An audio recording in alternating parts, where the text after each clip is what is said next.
Okay, so in the last chapter we studied about cement industry. So cement is used for housing and infrastructure like roads, railways, trains. For that and for building houses, cement is used.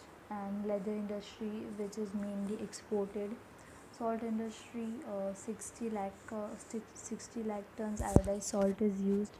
Then we saw that bicycle industry, so the main manufacturing center of bicycle in India is at Ludhiana, and we uh, export bicycle to Nigeria, Mexico, Kenya, Uganda, and Brazil. Khadi and village industry commission was made to give impetus, मतलब rural areas में भी industries हो, जैसे छोटी मोटी industries, cottage industries, घर पे ही बाकी इंडस्ट्रीज़ हो वैसा. देन एग्रीकल्चर में हमने देखा कि इंडिया अभी भी उतनी मशीन्स यूज़ नहीं करता, वो बुलक्स यूज़ करता है. Then there are cash crops, wheat, there are cash crops. Then we studied about India is being independent in food grain production, like it is using modern techniques like drip irrigation and organic farming. Also farmers get together, also organized by samitis and all, so that farmers get knowledge about how farming is to be done. Now in this lecture we are going to study about the policy of the central government. In the fourth five-year plan, focus was placed on paper industry, pharmaceutical industry, motor tractor industry, leather, goods, textile industry, food processing industry, oil, sugar industries, etc. Fourth 5 year plan में focus कहाँ पे था, कौन सी industries में था? Paper industry. एक second, मैंने यहाँ पे आपको फ़ोटोज़ प्रोवाइड किए हैं, just a second. Focus in fourth 5 year plan तो paper industries, oil industry, pharmaceutical industry, food processing industry, tractor industry, textiles industry, sugar industry.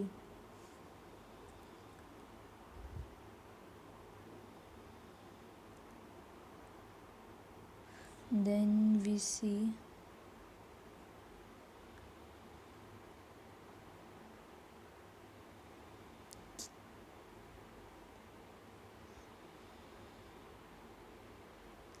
according to the industrial licensing policy of 1970, all those factories requiring an investment of more than 5 crore rupees were to be included as heavy industries.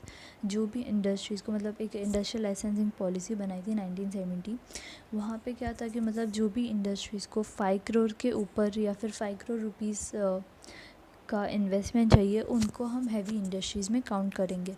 The big industrial houses and foreign companies were allowed to invest in heavy industries that were not reserve for the public sector.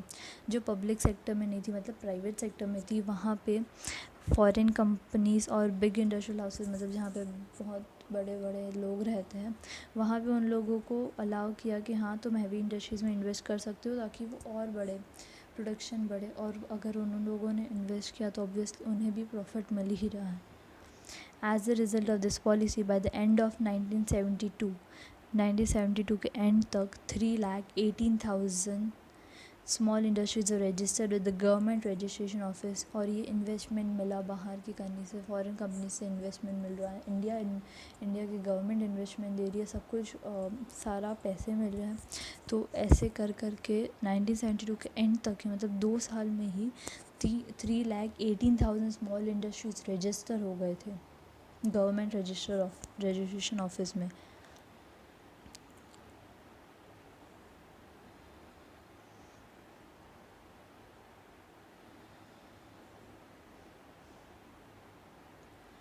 See, leather industry, then color industry. Heavy industries require investment of more than 5 crores.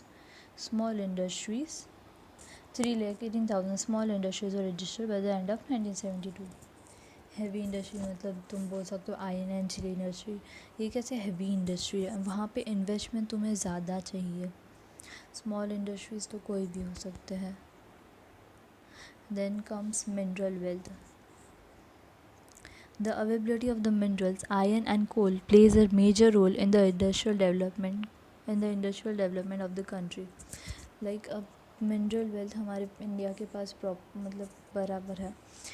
Minerals है industries में use करने के लिए iron, ताकि utensils और appliances जहाँ पे industries वो बनते हैं वहाँ पे यूज़ हो सके। देन कोल, पावर जनरेट करने के लिए कोल यूज़ होता है। We have adequate stores of iron, manganese, coal and mineral oil in our country. हमारे पास इसके प्रॉपर स्टोर्स हैं, मतलब इनफ स्टोर्स हैं हमारे पास हमारी कंट्री में, इंडिया में। कोल, manganese, mineral oil, these are all minerals. See, graphite, halide, black coal, gypsum. Graphite is used in pencils. Barite, orpiment, asbestos, magnesite. These are all minerals. Then iron. Then we come to forest resources. Government has reserve some forest for the industries based on forest. अब कोई कोई industries है जहाँ जिससे forest में जो भी सामान मिलता है वो यूज़ होता, वहाँ पे उनको वो एज अ रॉ मटेरियल वो चाहिए।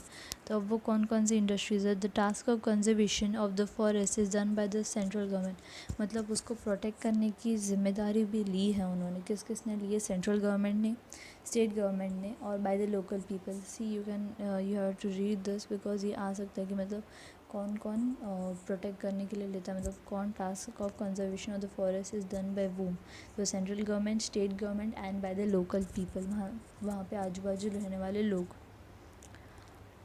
अब कौन कौन सी इंडस्ट्रीज़ में ज़रूरत है। तो construction, cement, paper, newsprint, silk, match boxes, medical herbs, honey, lacquer and raw materials needed for paint.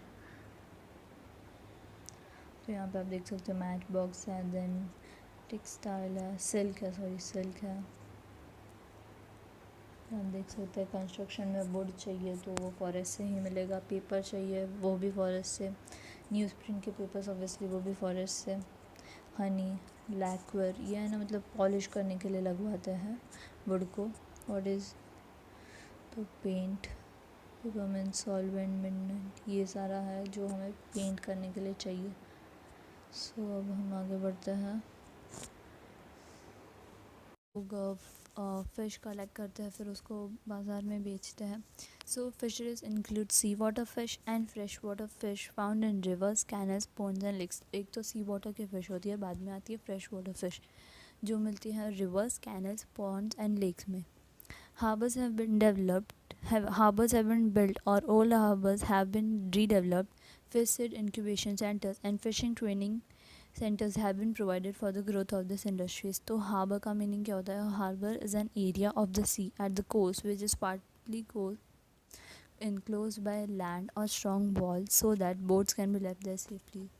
तो यहाँ पे देखेंगे ना, तो मतलब बोट्स को एक जगह पे रहने के लिए कि मतलब वो वहाँ पे सेफ़ रहेंगे, तो उसके लिए हार्बर्स बिल्ट होते हैं। मतलब या फिर पुराने हार्बर्स हैं उनको रीडेवलप करते हैं, मतलब उनको थोड़ा और अच्छा करते हैं, या फिर नए हार्बर्स बनाए जाते हैं। Fish seed incubation centres. तो फिश सीड क्या होता है। सी यहाँ पे जो है ना, मतलब फ़िश का छोटे बच्चे बोलते हैं एकदम, लाइक जब वो ग्रो होते हैं और कुछ तो 4-5 दिन ही हुए होते हैं तब वो ऐसे दिखते हैं, तो उसको हम फिश सीड बोलते हैं। Fish seed incubation centres. तो fish seed, the very young ones of a fish is known as fish seed, and hence we find fish seeds forms located near pisciculture units. The intermediate development stages of the fish from the fertilized egg, spawn, hatchlings, early and late fry, fingerlings, yearlings, etc. are commonly referred as fish. fingerlings मतलब जो एकदम finger के size के रहते हैं उसको। Fish incubation centre समझ में आया, मतलब वहाँ पे फिशेस को रखते हैं, फिश को रखते हैं, उनको प्रॉपर एनवायरनमेंट देते हैं ताकि वो प्रॉपर, मतलब उनका ग्रोथ प्रॉपर हो, वो फिर एग्स दे तो और फिश हो। And fishing industry training centres, मतलब फ़िश को कैसे पालना, उनको क्या खिलाना, उसके लिए training centres have been provided for the growth of this industry. इस इंडस्ट्रीज़ को ग्रोथ करने के लिए फिर ये सारी चीज़ें प्रोवाइड की जाती हैं। Okay, so then we come to tourism. India has a rich cultural heritage. हमारे में बहुत सारे रिलीजन्स होते हैं। आप देखेंगे तो एक कंट्री में एक ही रिलीजन बता, बट हमारी इंडिया इज़ लाइक बहुत सारे यहाँ पे कल्चर्स, रिलीजन्स फॉलो किए जाते हैं। There are places of worship of different religions, pilgrimage centers, confluences of river, मतलब 3 रिवर एक साथ, 2-3 रिवर्स एक साथ मिलती है तो उसको कॉन्फ्लुएंसेस ऑफ रिवर बोलते हैं. देन फोर्ट्स, शिवाजी महाराज के फोर्ट्स है. देन केव्स, एलिफेंटा केव्स करके है, etcetera all over the country. Tourists from our country as well as from abroad travel in India throughout the year. हमारी कंट्री से मतलब इंडिया में भी टूरिस्ट है. देन अब्रॉड से भी टूरिस्ट आते हैं हमारी इंडिया में ये सारी चीज़ें देखने के लिए. The facilities for tourists to stay, travel, etc. are provided through the Tourism Development Corporation. आप देखेंगे तो जहाँ पे भी स्लाइड्स में मैंने रेड वाला वो कलर यूज़ किया है वहाँ वो इम्पॉर्टेंट करके है, वो फिलिंग द लिंक्स में आ सकता है. The facilities for tourist to stay, travel etcetera provided through the tourism development corporation. Tourism development corporation करके है, वो टूरिस्ट का स्टे, ट्रैवल वो सारे उसका ख्याल रखेगी ताकि कोई बाहर से आए तो हमारे इंडिया में आए तो उनको कंप्लेन नहीं होनी चाहिए कि यहाँ पे ये लोग ध्यान तक नहीं रखते, नेक्स्ट टाइम से नहीं जाना चाहिए बाहर, वो इंडिया की बेइज्जती ना करे. In short, sale of curious and the hotel industry thrives in tourist places. In some places there are guides who give information to tourists about that area. कहाँ पे गाइड्स रहते हैं जो टूरिस्ट को मतलब बताते हैं, ये एरिया के बारे में इंफॉर्मेशन देते हैं. होटल इंडस्ट्री थ्राइव्स इन टूरिस्ट, मैंने लास्ट में समझाया नहीं. तो होटल इंडस्ट्री थ्राइव्स इन तो होटल्स वालों को बहुत पैसे मिलते हैं क्योंकि अब अगर कोई बाहर से रहने आ रहा है तो वो अब एक दिन के लिए तो घर लेने वाले नहीं है, ऑब्वियसली होटल में रहेंगे, इसलिए होटल्स वालों को फ़ायदे हो जाते हैं. Sometimes when vehicles don't reach the destination in some remote and difficult to reach tourist places, the local people help the tourists in return for a fee. जहाँ पे रिमोट एरियाज़ है या फिर जहाँ पे टूरिस्ट टूरिस्ट प्लेस है but वहाँ पे डिफ़िकल्ट है पहुँचने के लिए, तो वहाँ के लोकल पीपल ही हेल्प करते हैं कि आप ये रास्ते से आइए, उनको पहुँचा देते हैं इन रिटर्न फॉर फी, उससे पैसे मिलते हैं उन्हें. Employment opportunities are generated out of this needs.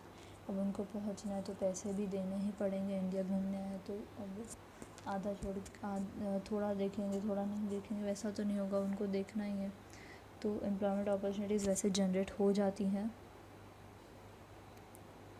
Then we see pilgrimage centres. C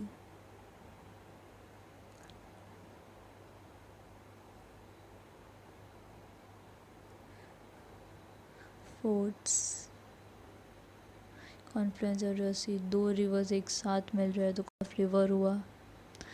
caves start हुई 1951 से, तो इंडिया को रॉ मटेरियल और ये सब कुछ चाहिए था, तो production increase. India's imports include, India बाहर की कंट्रीज से क्या लेता था, machines, iron, mineral oil, fertilisers, medicine, ये इंडिया को चाहिए रहता था. India also give impetus to exports after independence मिला, फिर इंडिया ने बोला कि हाँ अब एक्सपोर्ट्स भी करेंगे क्योंकि ब्रिटिश के रूल में थे, अब उनके रूल में वो हाँ बोलेंगे नहीं बोलेंगे, इसलिए इंडिपेंडेंस के बाद में उन्होंने एक्सपोर्ट्स को भी इम्पोर्टेंस दिया. In order to gain valuable foreign exchange, foreign के अगर और एक्सचेंज है या फॉरेन रुपीज़ चाहिए तो ऑब्वियसली एक्सपोर्ट्स करना ही पड़ेंगे. India's exports include T, coffee, spices, cotton, textile, leather, footwear, pearls, precious stones etcetera. India के एक्सपोर्ट्स में क्या क्या था, T, coffee, spices, cotton, textiles, क्योंकि यहाँ पे ये इंडिया में आसानी से मिल जाता था जबकि बाहर नहीं मिलता था. लेदर हमने देखा कि वो सिर्फ एक्सपोर्ट करने के लिए ही था, precious stones etcetera.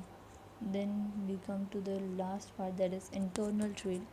India's internal trade takes place via railways, waterways, roads, airways etc. Railways मतलब